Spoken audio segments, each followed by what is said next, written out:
Hi అండి, welcome to Shilpa Mohan recipes. ఇవాళ వంకాయ ఫ్రై చేస్తున్నానండి. అందరికి తెలుసు కదా వంకాయ ఫ్రై అనుకోకండి. ఇలా చేశారంటే చాలా చాలా రుచికరంగా ఉంటుందండి. ఇంట్లో ప్రతి ఒక్కరు కూడా చాలా ఇష్టంగా తింటారు.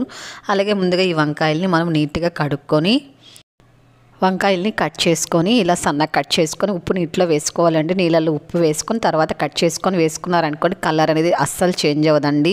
కాబట్టి ఉప్పు నీటిలో మీరు కట్ చేసుకున్న తర్వాత వేసి ఉంచుకోవాలి. చూడండి ఇలా వైట్గా ఉంటాయి, కలర్ చేంజ్ అవ్వకుండా. ఇప్పుడు వీటిని పక్కన ఉంచుకుందాము.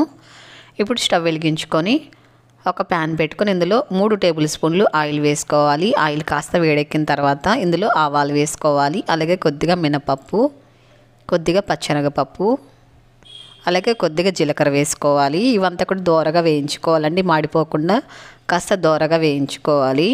చూడండి ఇలా వేగిన తర్వాత ఇప్పుడు ఇందులో సన్నగా కట్ చేసుకుని ఉల్లిపాయ ముక్కలు వేసుకోవాలి. ఇలా పొడవుగా కట్ చేసుకొని వేసుకోవాలి. ఇప్పుడు మీడియం ఫ్లేమ్లో ఉంచుకొని జస్ట్ కాస్త వేయించుకుంటే సరిపోతుందండి, ఎక్కువ వేయించకూడదు. అలాగే ఇందులో కరివేపాకు, ఒక 10 వెల్లుల్ని కచ్చాపచ్చాగా దంచుకొని వేసుకోవాలి.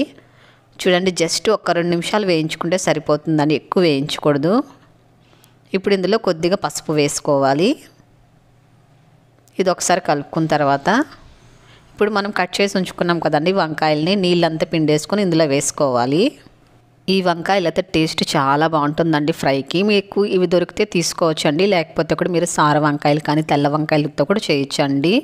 అలాగే మనకు కారం ఎంత కావాలో అన్ని పచ్చిమిరపకాయలు ఇలా దంచుకొని వేసుకోవాలి. ఇప్పుడు ఇదంతా కలిసేలాగా ఒకసారి కలుపుకోవాలి. మనం మామూలుగా కారం పొడి వేస్తాం కదండి, కారం పొడి కాకుండా ఇలా పచ్చిమిరపకాయలతో చేయండి, టేస్ట్ చాలా బాగుంటుంది, డిఫరెంట్గా ఉంటుందండి టేస్ట్. ఇప్పుడు ఇందులో సరిపడినంత సాల్ట్ వేసుకోవాలి. సాల్ట్ వేసిన తర్వాత ఒకసారి బాగా కలుపుకొని ఇప్పుడు దీనిపైన మూత పెట్టుకొని మినిమం అంటే ఒక 2 నిమిషాల పాటు మీడియం ఫ్లేమ్లో ఉంచుకొని కుక్ చేసుకోవాలి.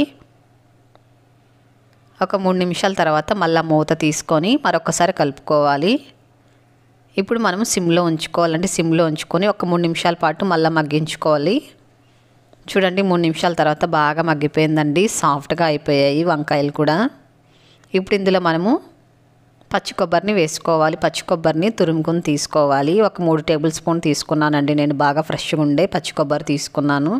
ఇప్పుడు ఇందులో వేసుకొని అలాగే సన్నగా కట్ చేసుకొని కొత్తిమీరని కూడా వేసుకోవాలి. కొబ్బరిని వేసుకున్న తర్వాత ఒక 2 నిమిషాల పాటు సిమ్లోనే ఉంచుకొని వేయించుకోవాలండి. కాస్త లైట్గా పచ్చి స్మెల్ పోయేంత వరకు కొబ్బరిని ఒక 2 నిమిషాల పాటు ఇలా వేయించుకుంటే సరిపోతుంది, మరి ఎక్కువ వేయించకండి. చూడండి ఇలా వేయించుకున్న తర్వాత ఇప్పుడు స్టవ్ ఆపేసుకోవడమే.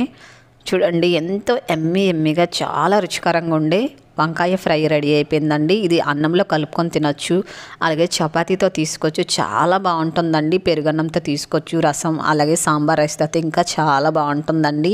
మీరు కూడా ఒకసారి ట్రై చేయండి. నచ్చినట్లయితే తప్పకుండా కామెంట్ చేయండి. మీ ఫ్రెండ్స్ అందరూ కూడా వీడియోని తప్పకుండా షేర్ చేయండి, లైక్ చేయండి. ఫస్ట్ టైం మీరు కనుక మన ఛానల్ చూస్తున్నట్లయితే మన ఛానల్ని వెంటనే సబ్స్క్రైబ్ చేసుకోండి. మరో మంచి రెసిపీతో మీ ముందుకు వస్తుంది శిల్పా మోహన్ రెసిపీస్.